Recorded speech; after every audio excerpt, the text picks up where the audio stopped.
नमस्कार, मैं शिल्पा पाठक स्वागत करती हूँ आप सभी का सिटी न्यूज के डिजिटल प्लेटफॉर्म में। खबरें देखेंगे विस्तार से, उससे पहले एक नजर अब तक की सुर्खियों पर। बिरसानगर लूट कांड का पुलिस ने किया खुलासा, 2 को किया गया गिरफ्तार। रापचा में पीसीसी सड़क निर्माण पर उठे सवाल, ग्रामीणों ने लगाया आरोप। जमशेदपुर में चोरी के सामान के साथ पॉकेट मार समेत 3 हुए गिरफ्तार। और चाईबासा होमगार्ड बहाली में हुआ विवाद, लगा भ्रष्टाचार का आरोप। बिरसानगर लूट कांड का पुलिस ने किया खुलासा, मुख्य साजिशकर्ता समेत 2 को गिरफ्तार किया गया। देसी कच्चा, गोली व लूटे गए नगद भी बरामद हुए। बिरसानगर थाना क्षेत्र के विश्वकर्मा इंजीनियरिंग प्राइवेट लिमिटेड में हथियार के बल पर हुई लाखों की लूट मामले का पुलिस ने खुलासा कर दिया। जी हां, यहां पुलिस ने मुख्य साजिशकर्ता समेत 2 को गिरफ्तार कर न्यायिक हिरासत में जेल भेजा है।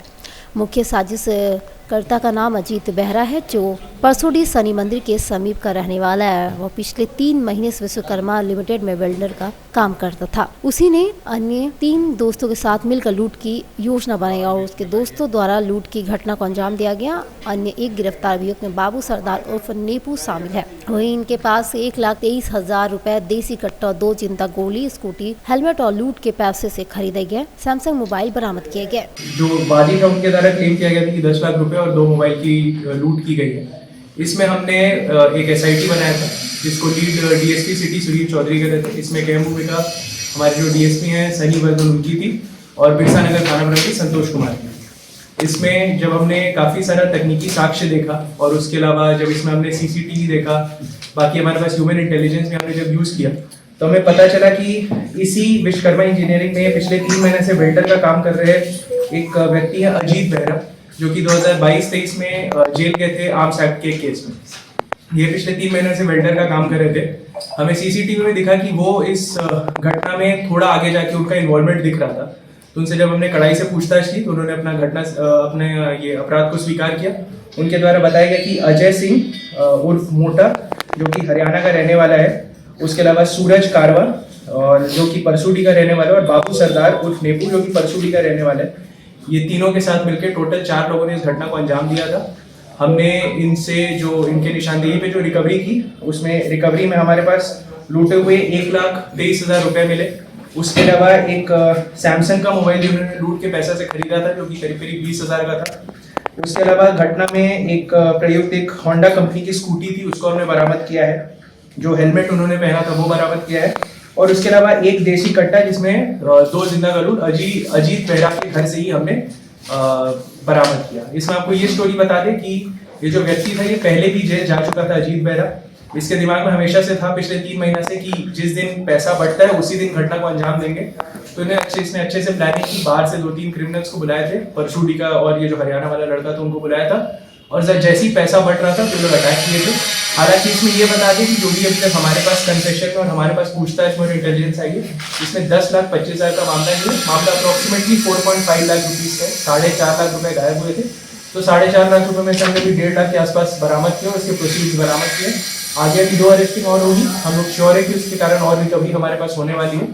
और अभी बस यही आपराधिक घटना का तो ऐसा कुछ नहीं आ रहा है। ये जो अजीत बेहरा का आपको बताया है कि ये 167/2022 सिलगोड़ा थाना से आर्म्स एक्ट के केस में ही जेल गया। इससे आपके माध्यम से एक जो अलर्ट अपील सबसे करनी है कि किसी को भी अगर आप एम्प्लॉय करते हैं, किसी को भी अगर आप अपने घर में रेंट पे देते हैं, तो उसका एक बार पुलिस वेरिफिकेशन जरूर कराएं। क्योंकि ये जो लड़का है ये पहले जेल जा चुका था। यदि इसका वेरिफिकेशन करा दिया जाता तो पुलिस उनको अलर्ट कर सकती थी और हो सकता है इस घटने को अवॉइड किया जा सकता था। अभी भी जो लोग आपके माध्यम से अपील रहेगी कि जो भी आपके कंपनीज में काम कर रहे हैं, जो भी लिमिटेड ये प्राइवेट लिमिटेड उसमें काम कर रहे हैं, एक बार पुलिस वेरिफिकेशन थाना स्तर से करा दें। हम लोग बहुत तत्परता से पुलिस वेरिफिकेशन कर देंगे, उससे आप भी निश्चित रहेंगे। यदि कोई संदिग्ध होगा तो हम कर।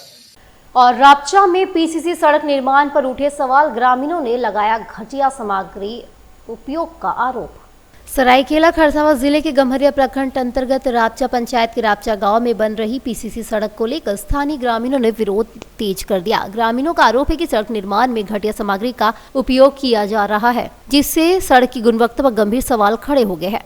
ग्राम प्रधान बसंत टुडू ने बताया कि पहले से बनी पीसीसी सड़क के ऊपर दोबारा नया पीसीसी लेयर बिछाया जा रहा है, लेकिन इनमें मानकों की अनदेखी की जा रही है। उन्होंने कहा कि निर्माण कार्य में इस्तेमाल होने वाली सामग्री निम्न स्तर की है, जिससे जल्द ही खराब होने की संभावना। पंचायत के पूर्व मुखिया जवाहरलाल महाली ने भी निर्माण कार्य पर नाराजगी जताते हुए कहा कि वे इस मामले में उपायुक्त को लिखित शिकायत देंगे।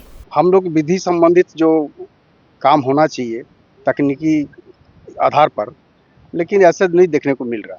दूसरी बात यह है कि हम लोग एस्टीमेट भी मांग रहे हैं कि बहुत सा उसका मुंशी आता है या कोई भी उसका जो जिम्मेवारी व्यक्ति है जो सड़क निर्माण के बीच में, उनसे हम लोग संपर्क करते हैं कि हम लोग एस्टीमेट दिया जाए। और इसमें दूसरी बात यह है कि कोई भी योजना शुरू होते हैं तो उसमें एक सिलापट होती है जो उसका अभी तक नगण्य है, नहीं देखने को मिल रहा है।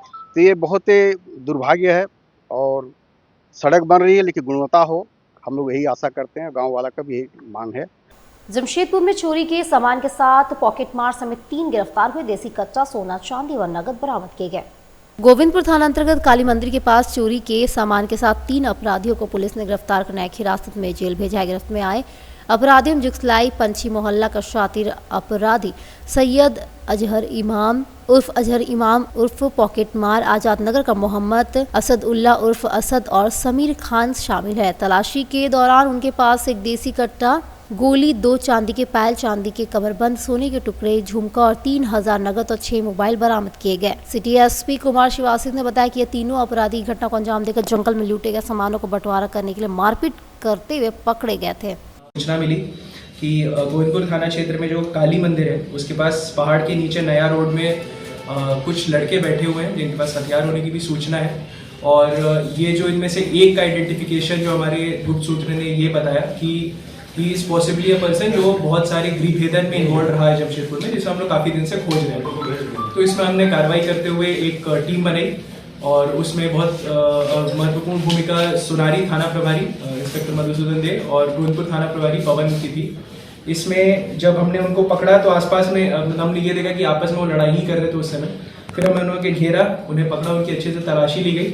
उनके पास से हमें एक देसी कट्टा, 8 mm की एक गोली और उसके अलावा कुछ ऑर्नामेंट्स भी हमने बरामद किए और कुछ हमने जहाँ पे ये लोग इनके निशानदेही पे कुछ और ऑर्नामेंट्स को भी हमने रिकवर किया, जिसमें चांदी का पायल 2, चांदी का कमरबंद 1 जिसका कुल मूल्य करीब 50,000 रुपये है। उसके अलावा सोने का एक टुकड़ा जो इसका वेट 14 ग्राम है, सोने का एक झुमका, ये 2 है क्वांटिटी में जिसका वेट 8.5 ग्राम है, इसका कुल मूल्य करीब 2.5 लाख रुपए है। इसके अलावा नगद इनसे हमें 3,000 रुपये मिले और मोबाइल इनसे हमें 6 मिले। जब हमने इनसे कड़ाई से पूछताछ की तो इसमें जो पहचान हुआ उसमें जो मेन हमारा अक्यूज था वो था सैयद अजहर इमाम, जिसको सब PM बच्चा और पॉकेट मार बोलते हैं। पॉकेट मार के बारे में आपको ये बता दें कि इसका क्रिमिनल हिस्ट्री करीब 16 केसेस का है, जिसमें 5 केसेस हैं। मानगो में 2025 का एक केस है, बिष्टुपुर में, गोविंदपुर में 2 केसेस और सोनारी में 1 केस है। ये 5 केसेस में भी वांछित था, सभी गृहभेदन के केस है। इसका MO ये रहता था कि ये बाकी 2 जो लड़के हैं जिनमें मोहम्मद असदुल्ला उर्फ असद और तीसरा है समीर खान, इनके साथ मिलकर करीब हर महीने एक गृहभेदन का घटना कर देता था ताकि ये पुलिस के नज़र पे या बाकी लोकल्स के नज़र पे नहीं चढ़ सके। घूम के गृहभेदन करता था, बट ये क्योंकि हम लोग रिव्यू करते रहते रेगुलर केसेस का, उसमें ये हाईलाइट हो गया था। इसके पीछे हम लोग काफ़ी दिन से पड़े हुए थे और गिरफ्तारी हमारी हो चुकी है। इसमें टोटल हमने जो रिकवरी किया उसका कॉस्ट अप्रोक्सीमेटली मोर देन जो मोबाइल को इंक्लूड कर रहे थे तो ओवर 4 लाख रुपीज़ की रिकवरी है हमारी। और इसमें हमने टोटल 5 केसेस का उद्भेदन किया है। ये सैयद अजहर जो कि पॉकेट मार है, इसके ऊपर टोटल 11 केसेस हैं, आदित्यपुर में, करमा में, गोलमुरी, जुगसलाई और बाकी बिष्टुपुर में। सभी यही गृहभेदन के हैं, चोरी के हैं, इसी के केसेस में ये रहते हैं। उसके अलावा जो दूसरा व्यक्ति गिरफ्तार हुआ है असद, ये रहने वाले हैं आजाद नगर का, और समीर खान भी रहने वाले हैं आजाद। चाईबासा होमगार्ड बहाली विवादों में अनियमितता व भ्रष्टाचार के आरोप लगे। चाईबासा में चल रही होमगार्ड बहाली प्रक्रिया विवादों में घिर गई है। होमगार्ड वेलफेयर एसोसिएशन ने भर्ती प्रक्रिया में भारी अनियमितता और भ्रष्टाचार का आरोप लगाया है। एसोसिएशन के सदस्यों का कहना है कि बहाली में पारदर्शिता नहीं बरती गई और कई योग्य अभ्यर्थियों को चयन सूची से बाहर रखा गया। आरोप है कि बहाली प्रक्रिया में कुछ अधिकारियों की मिलीभगत से पैसे के लेन देन की भी आशंका है। एसोसिएशन ने मामले की उच्च स्तरीय जाँच की मांग की है। इस बीच जिला प्रशासन ने कहा कि शिकायतों की जाँच कराई जाएगी और दोषी पाए जाने पर कार्रवाई तो तय है। चाईबासा होमगार्ड बहाली में बड़े पैमाने पर गड़बड़ी हुआ है।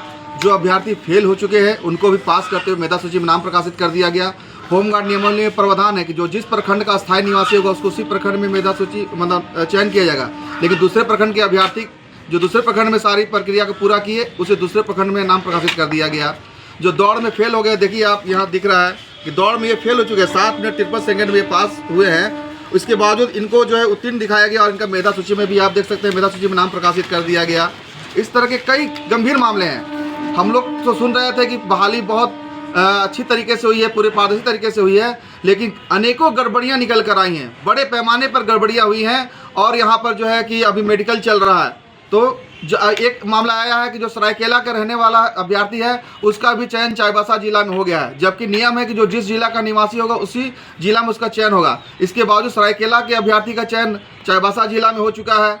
जो फेल है उसका चयन हो गया है। जो शहरी होमगार्ड में फॉर्म भरा है उसका ग्रामीण प्रखंड में नाम प्रकाशित कर दिया गया है। जो ग्रामीण प्रखंड का अभ्यर्थी है उसको शहरी प्रखंड में नाम प्रकाशित कर दिया गया। सारा प्रमाण, सारा साक्ष्य हम लोग के पास में है।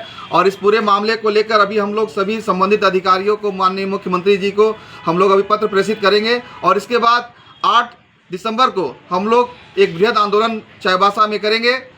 अगर इस जो भी गड़बड़ी हुई है, इस गड़बड़ी पर कार्रवाई नहीं होती है और जिन अधिकारियों ने इस गड़बड़ी को किया है उन अधिकारियों पर भी कार्रवाई होनी चाहिए। मैं उपायुक्त महोदय से यह मांग करता हूं कि अगर आप कहते हैं कि मैंने पारदर्शी तरीके से होमगार्ड का बहाली किया है, तो ये जो भी गड़बड़ी जिन अधिकारियों ने भी किया है, संबंधित अधिकारियों पर कठोर से कठोर कार्रवाई होनी चाहिए। उन्हें न्याय कटघरे में लाना चाहिए, उन्हें जेल की हवा भी खिलानी चाहिए, क्योंकि ये योग्य अभ्यर्थियों के साथ अन्याय किया गया है। मेरी ये मांग है। आदित्यपुर थाना के रोड नंबर 13 उड़िया बस्ती में एक पत्रकार को धमकी देने का मामला सामने आया। मंगलवार सुबह प्रदीप उर्फ गुंडा नामक व्यक्ति कुल्हाड़ी लेकर पत्रकार सुभाषिस मुखर्जी के घर पहुंचा और उन्हें जान से मारने की धमकी दी। सुभाषिस मुखर्जी ने बताया कि यह कोई पहली घटना नहीं है, इससे पहले भी उन्हें असामाजिक तत्वों के खिलाफ रिपोर्टिंग करने पर धमकी मिल चुकी है। उन्होंने आदित्यपुर थाना में कई बार शिकायत दर्ज कराई है, लेकिन कार्रवाई के नाम पर सिर्फ आश्वासन ही मिला। मुखर्जी का आरोप है कि प्रदीप उर्फ गुंडा अक्सर नशे की हालत में देखा जाता है और विरोध करने पर धमकी देता है। बस्ती में डर का माहौल बनाने की कोशिश की जा रही है, जिससे स्वतंत्र पत्रकारिता पर भी असर पड़ रहा है। इससे पहले भी बस्ती के असामाजिक तत्वों के खिलाफ खबरें प्रकाशित करने पर उन्हें निशाने पर लिया गया है। फिलहाल पुलिस को इस मामले में जल्द कार्रवाई करने की मांग की जा रही है। पोटका के गिरी भारतीय उच्च विद्यालय में छात्र छात्राओं के बीच मिराकी संस्था के द्वारा नशे के खिलाफ और ट्रैफिक रूल को लेकर जागरूकता अभियान चलाया गया। साथ ही साथ नशे से दूर रहने को लेकर छात्र छात्राओं को शपथ भी दिलाया गया। वहीं मिराकी संस्था के सचिव रीता पात्रो ने कहा कि छात्र छात्राओं के बीच नशे के खिलाफ और ट्रैफिक रूल को लेकर हम लोग हर स्कूल और थाना में जागरूकता अभियान चलाते हैं ताकि लोग नशे से दूर रहे। यह अभियान हम लोगों के द्वारा लगातार आगे भी जारी रहेगा। खासकर यूथ टीम को जागरूक करने की जो सफल प्रयास हमारी चल रही है, उसी प्रयास को जारी रखते हुए आज पोटका में हम लोग गिरी भारती स्कूल में बच्चे और बच्चियों के बीच में बहुत टाइम यहाँ हम लोग बिताए। हमारे मिराकी की पूरी टीम, हमारे साथ कई जाने माने एडवोकेट भी जुड़े हैं, जिन लोग कानून के हर पहलू के बारे में बच्चों को बताए, नशे से कैसे दूर रहना है, ट्रैफिक रूल्स क्या है। 112 नंबर पर हमने लड़कियों को खासकर जागरूक किया और इस तरह के कार्यक्रम आने वाले दिन पर इसी क्षेत्र पर जोरदार और कार्यक्रम हमारे होने जा रहे हैं। और एक सफल प्रयास है कि इस तरह से जागरूकता के माध्यम से हम बच्चों के बीच में पहुंचे और नशा मुक्त झारखंड बनाएं, ये एक कोशिश हमारी जारी है। सबसे पहले जोहार सभी को। आज हम मिराकी फाउंडेशन की तरफ से यहाँ पे आए हैं। बच्चों को जो कि राज्य का और नेशन का रीढ़ की हड्डी होते हैं, जो यूथ होते हैं, वो हम लोग ने ये अलर्ट करने आए हैं कि नशा कितनी बुरी चीज़ है। सही से रहें, दूसरे को नशा करने से रोकें। नशा एक मानसिक बीमारी है, इससे दूर रहें और देश को आगे बढ़ाएं। और जमशेदपुर संवाद मेले में पारंपरिक हड्डी उपचार के वैद्यराज का स्टॉल आकर्षण का केंद्र बना। रीगल मैदान में जारी संवाद मेले में एक विशेष स्टॉल लोगों का ध्यान आकर्षित कर रहा है। स्टॉल नंबर 9 में पिछले 4 वर्षों संवाद मेले में आ रहे उत्तर बस्तर कांकेर के ग्राम लखनपुर के वैद्यराज गजानंदराम सिन्हा जो पारंपरिक जड़ी बूटी पद्धति से हड्डी उपचार से लेकर अन्य रोगों के इलाज की जानकारी दे रहे हैं। यह परिवार लगभग 70-75 वर्षों से जंगली जड़ी बूटियों पर आधारित पारंपरिक चिकित्सा पद्धति का अभ्यास करता रहा है। वैद्यराज के अनुसार वे बिना ऑपरेशन हड्डी संबंधित समस्याओं जैसे फ्रैक्चर इत्यादि का इलाज भी भी करते हैं। स्टॉल पर लोगों को हड्डी इलाज के लिए एक्सरे लाने की सलाह दी जाती ताकि उपचार में सुविधा हो सके। साथ ही श्वास रोग, साइटिका, गठिया, कमर दर्द जैसी अन्य बीमारियों के लिए भी उपचार जानकारी दी जा रही है। आयोजक और स्टॉल प्रतिनिधि लोगों से अपील कर रहे हैं कि वे किसी भी तरह की भ्रामक या नकली चिकित्सा सावधान रहे और आवश्यक जानकारी के साथ ही उपचार का निर्णय ले। यहाँ पर सर गठियाबाज, साइटिका, लकवा, हड्डी जोड़ और पौरुष शक्ति संबंधित नस कमजोरी है उसका इंद्री मालिश का तेल है, इसमें जड़ी बूटी का मालिश तेल है, दर्दनाशक जिसमें सभी प्रकार के शरीर का दर्द का मालिश किया जाता है, वो ठीक होता है, जड़ से ख़त्म हो जाता है। ये काम मैं मेरे दादा परदादा से कर रहे हैं सर, और मेरे को लगभग ना 28 से 30 साल मेरे को खुद को इलाज करते हैं। अभी तक तो लगभग हजारों लोगों का आराम हो चुका है। क्या क्या थोड़ा दिखाएंगे? दवाई का हो गया है, बीपी का दवाई है सर, इसको काढ़ा बना के पीना रहता है खाली पेट, तो क्या है बीपी कुछ ही दिनों में क्योर हो जाता है। ये है सर नस संबंधित रोग के लिए है, जो नस का जो ब्लॉकेज हुआ रहता है उसको क्योर करता है। इसको भी काढ़ा बनाकर पीने से ना कुछ ही दिनों में नस का जो प्रॉब्लम है क्योर हो जाता है। ये पुरुष शक्ति ये पाउडर है सर, इसको ना दूध के साथ मिश्री मिलाकर रात में लेना रहता है, तो शक्ति मतलब पूरा आ जाता है, इसमें कोई संदेह नहीं है। चूर्ण है सर हमारे पास, जो पाचक चूर्ण है ना, वो छोटे बच्चों को मात्रा थोड़ा सा कम देना रहता है और बड़ों को 1 चम्मच देना रहता है। उससे क्या है डाइजेशन सिस्टम ठीक हो जाता है और अपना पाचन क्रिया भी बढ़ जाता है, भूख भी लगता है, कृमि वगैरह रहता है वो भी सब साफ हो जाता है। ये भी है सर, ये सिर दर्द का दवाई है, इसको सिर दर्द में जैसे लगाते हैं ना तो सिर दर्द क्योर हो जाता है, जैसे माइग्रेन वगैरह का दर्द है वो भी ठीक हो जाता है इससे। सर यहाँ पर तो संवाद में 9 नंबर का स्टॉल मिला है और हम लोग पिछले 4 साल से आ रहे हैं इस स्टॉल में। सर का नाड़ी वगैरह भी चेक करते हैं हम, नाड़ी का नब्ज भी देखते हैं, उसके बाद इलाज करते हैं, बीमारी का परीक्षण करते हैं कि क्या बीमारी है, उसके हिसाब से भी हम लोग उसका उपचार करते हैं। और बहरागोड़ा श्री प्रदीप कुमार साहू के प्रेरक नेतृत्व में सामुदायिक स्वास्थ्य केंद्र में एक सफल रक्तदान शिविर का आयोजन किया गया।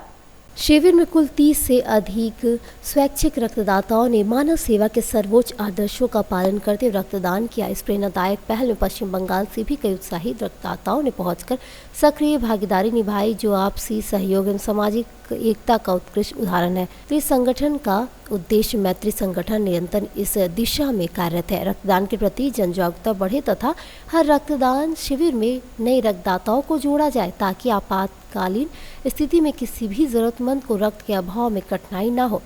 इस आयोजन को सफल बनाने में कई समर्पित स्वयंसेवकों ने सहयोगियों का महत्वपूर्ण योगदान रहा, जिनकी निस्वार्थ सेवा प्रतिबद्धता समाज के लिए प्रेरणा का स्रोत है। और अब वक्त छोटे से ब्रेक का। ब्रेक के बाद फिर मिलेंगे आपसे अन्य खबरों को लेकर। दांतों में झंझनाहट? सेंसोडाइन से पाएं झंझनाहट से सुरक्षा और स्वस्थ दांत। सेंसोडाइन का छोटा पैक सिर्फ 20 रुपए में।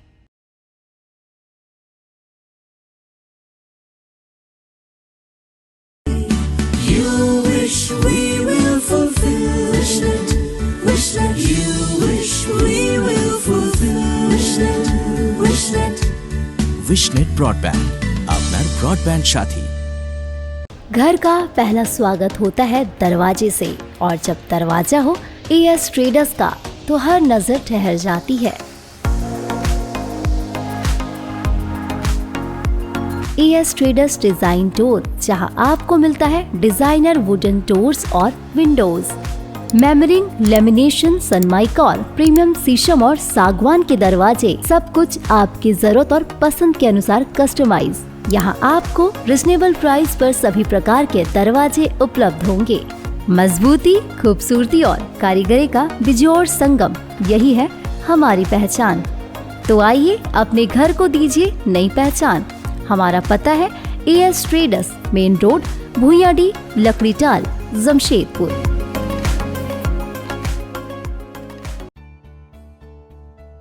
बेहुनर आदमी जिंदगी भर नौकरी की तलाश में भटकता है और हुनरमंद इंसान को नौकरी तलाश करती है।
भी सिखाएंगे और नौकरी भी दिलाएंगे।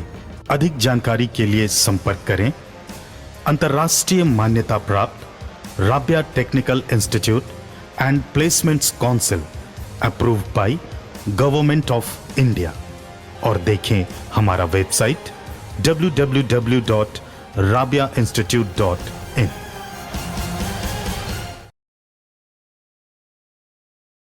जमशेदपुर के युवाओं के लिए सुनहरा मौका। जी हां, अब imperial institute of technology private ITI port का पिछले गांव में खुल चुका है। जी हां, यहां पाए तकनीकी शिक्षा का बेहतरीन अवसर और बने आत्मनिर्भर। इंपीरियल ITI युवाओं के लिए तकनीकी प्रशिक्षण, सरकारी और निजी क्षेत्रों में नौकरी पाने का सुनहरा मौका। लड़कियों के लिए विशेष आकर्षक छूट और SC ST OBC छात्रों के लिए राज्य सरकार द्वारा छात्रवृत्ति, साथ ही साथ सुरक्षित और आरामदायक हॉस्टल की सुविधा भी उपलब्ध है। सीमित सीटें उपलब्ध है, तो जल्द से जल्द एडमिशन ले, अपने करियर को नई ऊंचाइयों पर ले जाने का यह मौका ना गवाए। हमारा पता है imperial institute of technology private ITI, पिछली पोर्ट का पूर्वी सिंबू। हमारा मोबाइल नंबर है 9931802123 और दूसरा नंबर है 6207618377। ब्रेक के बाद फिर से आप सभी का स्वागत करती हूँ। जमशेदपुर के एक्सलाराई कैंपस में बॉलीवुड सिंगर सुनिधि चौहान की आवाज ने युवाओं को झुमाया। एक्सलाराई जमशेदपुर के सबसे बड़े मैनेजमेंट कल्चरल फेल्ट एंसेबल वलहल्ला 2025 के तीसरे व अंतिम दिन भी शाम बॉलीवुड गायिका सुनिधि चौहान ने धूम मचा दी। जी हाँ, संस्थान के फुटबॉल ग्राउंड पर आयोजित प्रो नाइट में करीब 10,000 दर्शक जुटे और सुनिधि के हर गीत पर झूमते नजर आए। देर शाम 8:30 बजे शुरू हुए संगीतमय कार्यक्रम में सुनिधि ने अपने सुपरहिट गानों की लंबी पेश की और शुरुआत क्रेजी किया रे से की। इसके बाद 10 बहाने करके ले गया दिल के साथ शुरू की, जिसमें सभी लोग झूमते नजर आए। बीच बीच में उन्होंने दर्शकों को अपने साथ गाने के लिए भी आमंत्रित किया। लगभग 2.5 घंटे तक चले शानदार कंसर्ट में झारखंड, बिहार, उड़ीसा और पश्चिम बंगाल के विभिन्न कॉलेजों से आए स्टूडेंट्स के साथ साथ जमशेदपुर के संगीत प्रेमी भी बड़ी संख्या में मौजूद रहे। चांडिल अनुमंडल स्थित विवेकानंद केंद्र सेवा एवं प्रशिक्षण प्रांगण का नया भवन का लोकार्पित 19 नवंबर को मुख्य अतिथि के रूप में झारखंड के महामहिम राज्यपाल करेंगे। साथ ही फीता काट कर भवन का उद्घाटन भी करेंगे, जिसके लिए विवेकानंद केंद्र सेवा एवं प्रशिक्षण के सदस्य द्वारा तैयारी में जुटे हैं, जिसका जानकारी संयुक्त रूप से प्रेस वार्ता कर दिया गया। विवेकानंद केंद्र की स्थापना 1977-78 में नौरंग राम स्वर्गीय देवी ट्रस्ट के तत्वाधान में थी। संस्था के संस्थापक एकनाथ राणादे और स्वर्गीय भगवती प्रसाद खेतान ने मानव सेवा को आधार बनाकर मानव निर्माण से राष्ट्र निर्माण का मूल मंत्र अपनाया। केंद्र ने अब तक संस्कार वर्ग, योग, महिला सशक्तिकरण, ग्रामीण विकास और स्वास्थ्य जैसे क्षेत्रों में कार्य किया है। पुराने परिसर में चल रही गतिविधियों को सुगम बनाने के लिए निर्मित नया भवन दान के सहयोग से तैयार हुआ। संस्थापक एकनाथ राणादे के जन्म उत्सव के अवसर पर 19 नवंबर को इस भवन को समाज के लिए समर्पित किया जाएगा। कार्यक्रम विशिष्ट अतिथि श्री संजय सेठ, रक्षा राज्य मंत्री भारत, विशिष्ट अतिथि श्रीमती सविता महतो, विधायक ईचागढ़ एवं गरिमामय उपस्थित श्री प्रवीण दाभोलकर, अखिल भारतीय कोषाध्यक्ष विवेकानंद केंद्र के ग्रामीण गणमान्य व्यक्ति, महिलाओं और स्थानीय निवासियों की उपस्थिति रहेंगे। 19 नवंबर विशेष जो विवेकानंद केंद्र के संस्थापक माननीय एकनाथ राणादे जी जो थे, उनकी जन्मतिथि है, उसके विशेष अवसर पर इस भवन जो प्रस्तावित रूप से 3 तल्ले का बनने जा रहा है, जिसका बेसमेंट यानी भूतल एवं ग्राउंड फ्लोर ये बनकर तैयार है, जिसका इनॉग्रेशन के लिए झारखंड प्रांत के जो माननीय महामहिम राज्यपाल उपस्थिति में ये कार्यक्रम लोकार्पण का कार्यक्रम होने जा रहा है। साथ ही साथ राज्य रक्षा मंत्री जो है अपने श्री संजय सेठ जी का भी विशेष उपस्थिति रहेगी। यहाँ के जो ईचागढ़ के विधानसभा के अपने जो विधायक जो है MLA जो है अपने श्रीमती सविता महतो जी, उनकी उपस्थिति रहेगी। इससे साथ साथ विवेकानंद केंद्र के जो जीवनवृत्ति है अखिल भारतीय कोषाध्यक्ष माननीय प्रवीण दाभोलकर जी की भी उपस्थिति होने वाली है। 19 नवंबर को सुबह 10:30 बजे से प्रारंभिक ऐसा ये कार्यक्रम चलेगा। 1.5 घंटे का लोकार्पण कार्यक्रम, साथ ही साथ राज्यपाल है इस पूरे भवन का एक बार निरीक्षण और जन संबोधन भी करने वाले हैं। मकान बनाने में विरोध ना हो, जिसके लिए श्रीपाल ने स्थानीय मुखिया से लेकर सीओ एवं थाना और अनुमंडल पदाधिकारी को लिखित रूप दिए न्याय के लिए भटक रहा है। चांडिल थाना क्षेत्र के रुचा पंचायत में से 2 रईती फ्लैटों पर अवैध कब्जा का मामला सामने आया है, जहां शरद चंद्र कुमार के पिता ने प्लॉट कोबाला दलित के तहत खरीदा था। कुल 33 डेसिमिल की यह जमीन आज तक उनके परिवार के नाम पर पंजीकृत है। महिला का आरोप है कि बीते कुछ वर्षों में स्थानीय कुछ व्यक्तियों ने इस जमीन पर अनधिकृत निर्माण और कब्जा कर लिया है। शरद चंद्र कुमार ने कई बार लिखित आवेदन के माध्यम से चांडिल थाने एवं संबंधित अधिकारियों से इस दखल कब्जे को हटाने की गुहार लगे, परंतु अभी तक कोई प्रभावी कार्रवाई नहीं। उन्होंने बताया कि हमने कई बार शिकायत की, लेकिन हर बार हमें आश्वासन के सिवा कुछ नहीं मिला। अब हम न्याय के लिए उच्च अधिकारियों से अपील करने को मजबूर है। चांडिल थाना पुलिस ने संबंध में मामला दर्ज कर जाँच शुरू कर दी है। स्थानीय प्रशासन ने भी इस अवैध कब्जे को हटाने के लिए आवश्यक कदम उठाने का आश्वासन दिया है। इस बीच पीड़ित परिवार ने न्याय की लड़ाई जारी रखने का संकल्प लिया।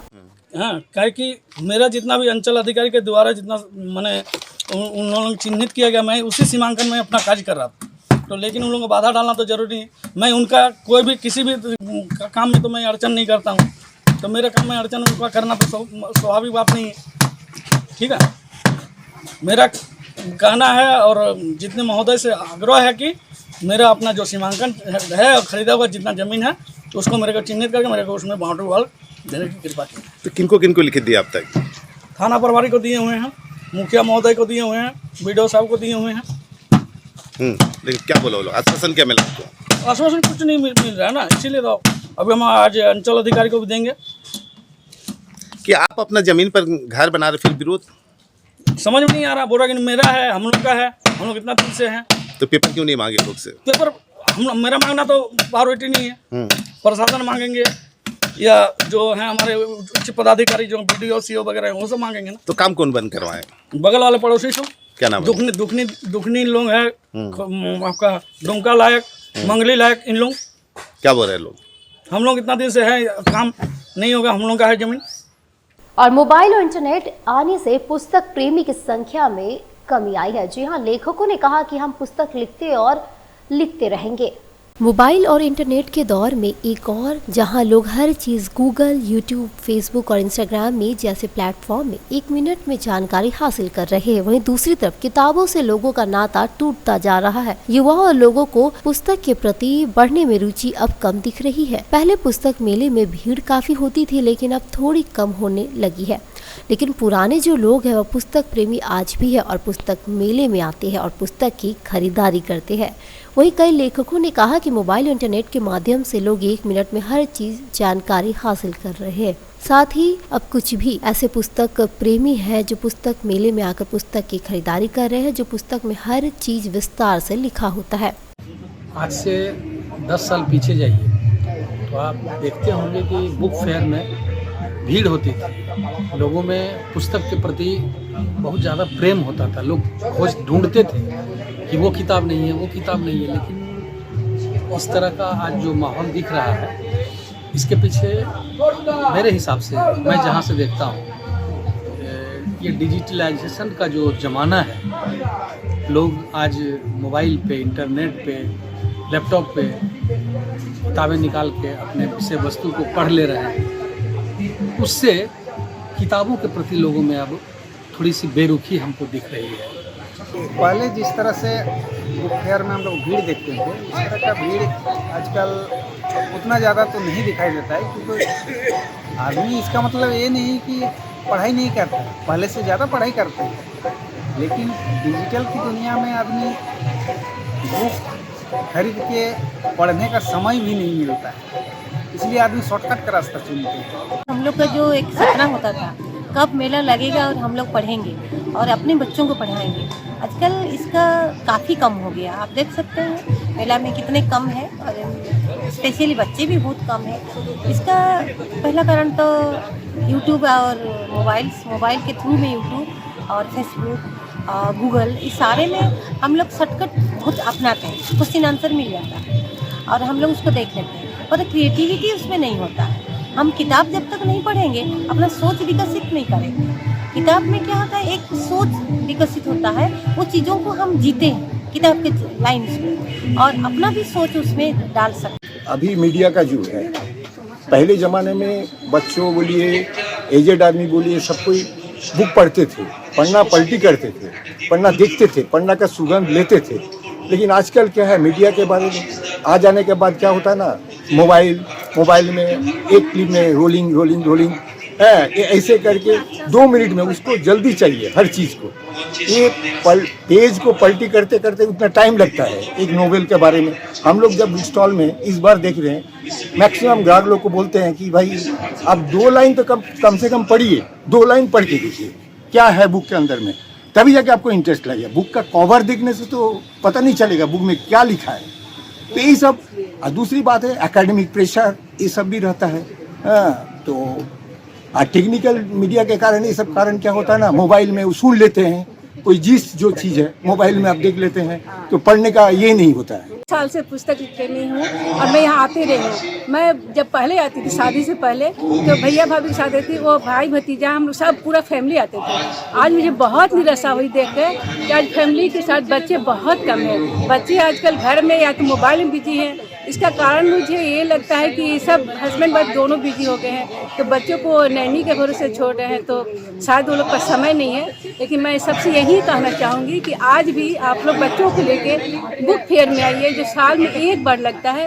और बच्चे जब इस फेयर में आएंगे, इस मेला में आएंगे, पुस्तक मेला में आएंगे, अपने मनपसंद का किताब देखेंगे तो उन्हें बहुत अच्छा लगेगा। ऐसा है कि इतना कोशिश करके हम लोग लिखते हैं, लेकिन बुक सेलिंग नहीं उतना ज़्यादा होता है। माने जितना हम लोग सोचते हैं, हम लोग खर्चा भी करते हैं बुक के लिए, तो पीछे बहुत खर्चा होता है पब्लिशिंग के लिए।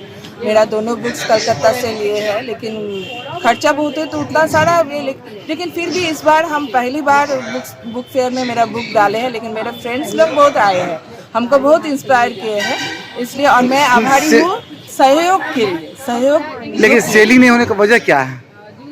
सेलिंग नहीं होने की वजह? हाँ, वो लोग थोड़ा ज़्यादा आजकल सब फेसबुक में, मोबाइल में ज़्यादा इंटरेस्ट है बच्चे लोगों का। जो नवयुवक है, जो नया पीढ़ी है, वो लोग थोड़ा ज़्यादा मतलब बाहर की दुनिया में ज़्यादा व्यस्त है, अपने काम से भी बिजी है, और लोग बहुत फास्ट लाइफ है वो लोग का भी बुक्स पढ़ने में उतना इंटरेस्ट नहीं। हम बुक फेयर में आए हुए हैं। पहले तो यहाँ पर बहुत सारी भीड़ होती थी, लेकिन अब जो नहीं हो रहा है, क्योंकि हम लोग सभी के पास मोबाइल है, गूगल है, सब कुछ है, तो हम लोग जो टाइम पढ़ने में वेस्ट करते हैं वो हमको ऑलरेडी मोबाइल पे आ जाता है सर्च करके, इसलिए अभी तो पूरा खाली खाली लग रहा है। अभी दिक्कत हो रही है कि युवा वर्ग के सामने सबसे बड़ी समस्या है कि मोबाइल में उनको हर चीज़ मिल जाती है, ऑनलाइन मिल जाता है, गूगल में मिल जाता है, फिर वो लोग यहाँ इधर में रुझान उनका कम हो रहा है। लेकिन ये भी मैं नहीं बोलूँगी कि किताबें बिक नहीं रही है, बिक रही है, कम बिक रही है, और मोबाइल से कहीं ज़्यादा अच्छा पुस्तक है। मोबाइल में कई चीज़ गायब हो जाता है, आपका खोजते हैं, कुछ पूरा का पूरा उड़ गया,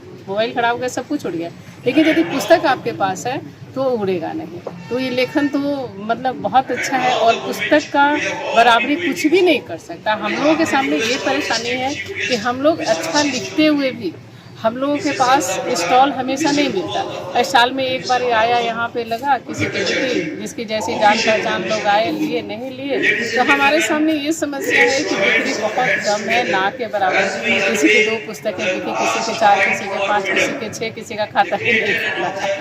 तो ये हमारे सामने ये समस्या है। लेकिन यूथ को मैं बोलना चाहूँगी आपके मीडिया के चैनल से के माध्यम से कि पुस्तकें बहुत महत्व रखती हैं। पुस्तकें जो है वेद है, ग्रंथ है ना, पर्यावरण की सब संबंधी जानकारी, मतलब नाते रिश्ते सब कुछ ये पुस्तक से ही है। यदि पुस्तक ना हो तो आप शिक्षा की कल्पना नहीं कर सकते। छोटा बच्चा जब स्कूल में जाता है तो वो ऑनलाइन पढ़ाई नहीं करता है, उसके पास किताबें दी जाती हैं, तो पुस्तक का बहुत वैल्यू है। और आदित्यपुर थाना क्षेत्र के रोड नंबर 21 स्थित स्वर्गीय विमल पंडित के घर में सोमवार सुबह अचानक आग लगने से अफरा तफरी मच गई।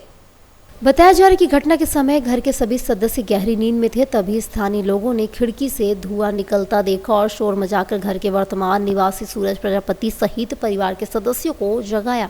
स्थानीय लोगों ने तुरंत पानी डालकर आग बुझाने का प्रयास किया, लेकिन घर के अंदर से लगातार धुआं उठता रहा। देखते देखते राहगीरों की मौके पर भीड़ जमा हो गई। लोगों ने तुरंत आदित्यपुर थाना और झारखंड अग्निशमन विभाग को सूचना दी। फायर ब्रिगेड की टीम ने मशक्कत के बाद आग पर काबू पाया गया। जानकारी के अनुसार घर आकाशवाणी से महज 100 मीटर की दूरी पर स्थित है। घर के बाहर 2 दुकानें भी है जो किराए पर दी गई थी। आग जिस जगह लगी है वह घर का पूजा कक्ष बताया जा रहा है। आग किस कारण से लगी स्पष्ट नहीं हो पाया। हालांकि स्थानीय लोगों का अनुमान है कि यह घटना शॉर्ट सर्किट या पूजा स्थल पर जलाई गई बत्ती दिया के कारण हो सकती है। फिलहाल फायर ब्रिगेड की टीम घटना की जाँच कर रही है। इस घटना में किसी के हताहत होने की सूचना नहीं है, लेकिन आग से घर के पूजा रूम में रखे सामान को नुकसान पहुंचा है। आपका दुकान है, बोल रहे हैं कि अंदर में कोई पूजा वूजा किया है, हुआ है, और जो अंदर से आया है उनका कहना है कि शॉर्ट सर्किट हो गया है। थाना से जाके अभी मैंने थाना में खबर किया है, तो थाना से टीम आ रही है और शायद भी जस्ट पहुँचने वाली है। ये जानकारी मिली है, पूरा घर से ऐसा कुछ है नहीं, बस एक आदमी है। थाना में खबर की गई है तो फायर ब्रिगेड आ रही है, आकर के देखिए कब तक आ रही है। काफ़ी देर हो गई है, बोला कि आधा घंटा से खबर किया गया, थाना सड़कों पर फायर ब्रिगेड नहीं पहुँचा है। केरला समाजन मॉडल स्कूल गोलमुरी ने अंतर्राष्ट्रीय पत्रकार दिवस के अवसर पर शहर के वरिष्ठ पत्रकारों को सम्मानित किया। इस मौके पर स्कूल प्रबंधन द्वारा पत्रकारों के साथ एक दिवसीय कार्यशाला का भी आयोजन किया गया।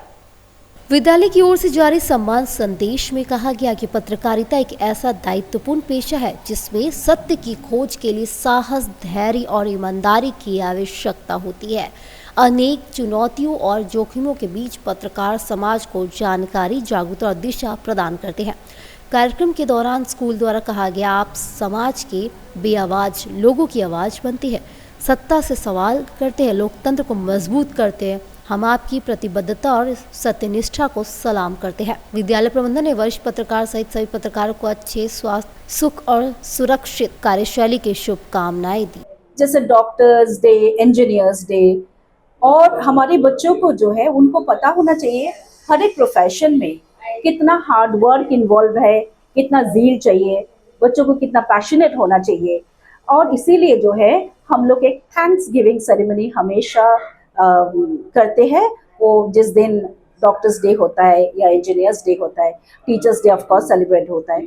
तो इस साल हम लोग सोचे जो जर्नलिज्म है, जो हमारे पास न्यूज़ पहुंचाते हैं, डेमोक्रेसी के लिए जो जर्नलिज्म इज सो इम्पोर्टेंट, अब बच्चों को ये चीज़ जो है पता होना चाहिए। और इसके लिए हम लोग जर्नलिस्ट को बुलाए उनको थैंक्स देने के लिए कि उनके कितना चैलेंजेस है उनके लाइफ में, और वो हम लोग सुनते हैं। लेकिन फर्स्ट हैंड उनके द्वारा बोलना और बच्चों को सुनना, बच्चे अगर सुने इस बात को तो इसका इम्पैक्ट डेफिनेटली बहुत ज़्यादा होगा। और हम लोग चाह रहे थे कि एक प्लेटफॉर्म होना चाहिए उनको थैंक्स देने के लिए। और साक्षी स्थित बोधि मंदिर के समीप आयोजित बाल मेले के तहत खो खो एवं चेस प्रतियोगिता का आयोजन किया गया। शहर के स्कूली छात्रों ने बढ़ चढ़कर हिस्सा लिया। सरयू राय के नेतृत्व में साक्षी स्थित बोधि मंदिर के समीप आयोजित बाल मेला के तहत खो खो एवं चेस प्रतियोगिता का आयोजन किया गया। कार्यक्रम में बड़ी संख्या में स्कूली छात्रों ने शिरकत किया। इसका उद्देश्य है कि बच्चों को कहीं प्लेटफॉर्म नहीं मिलता है, बच्चों को कहीं खेल कूद का कोई स्थान नहीं रह गया। स्कूल के अलावे कहीं वो चाहें कि हम इस प्रतियोगिता में भाग लें, अपनी प्रतिभा दिखा सकें, तो प्रतिभा दिखाने का अवसर भी है। बच्चों में एक स्वतंत्रता भी आती है, विभिन्न तरह के आयोजनों से वो सीख लेते हैं और इस प्रतियोगिता में भाग लेकर के उनका व्यक्तित्व का भी निर्माण होता है। संवाद मेले में जयपुर की मशहूर ब्लू पॉटरी बनी आकर्षण का केंद्र। स्टॉल नंबर 5 पर 150 से अधिक कलात्मक उत्पादों ने खींचा लोगों का ध्यान। रीगल मैदान में जारी संवाद मेले में इस वर्ष जयपुर के पारंपरिक ब्लू पॉटरी कला लोगों के आकर्षण का केंद्र बनी हुई। स्टॉल नंबर 5 पर राजस्थान के कलाकार राम स्वरूप मीना अपने साथ करीब 150 से अधिक खूबसूरत एवं उपयोगी उत्पाद लेकर पहुंची हैं। इनमें कटोरे, फूलदान, गहनों के डिब्बे, कोस्टर, सजावटी टाइल्स सहित अन्य आकर्षक वस्तुएं शामिल है। आज ब्लू पॉटरी जयपुर की सांस्कृतिक पहचान बन चुकी है और देश विदेश में इसकी काफी मांग है। राम स्वरूप मीना जैसे कलाकार इस विरासत को आगे बढ़ाने में महत्वपूर्ण भूमिका निभा रहे हैं। मैं जयपुर राजस्थान से आया हूँ और ये ब्लू आर्ट पोट्री का प्रोजेक्ट लेके आया हूँ। इसमें जैसे ये पेंसिल होल्डर है, ये अगरबत्ती स्टैंड है, मतलब काफी वैरायटी के आइटम है इसमें। 30 साल का अनुभव है सर। नहीं, ये blue art pottery quartz powder से, क्वास पाउडर पत्ता, पिसा हुआ पत्ता। ये शरीर के लिए पानी ग्लास हानिकारक होता है, पानी पिए? नहीं, पानी पी सकते, चाय पिए, पानी पिए। क्या क्या प्रोडक्ट बनाते हैं इसमें सर? बहुत सारे प्रोजेक्ट है, जैसे प्लेट है, ग्लास है, पोस्टर है, कैंडल है, अगरबत्ती स्टैंड है, प्लेट हुई। मैं 35 साल से कर रहा हूँ सर ये काम।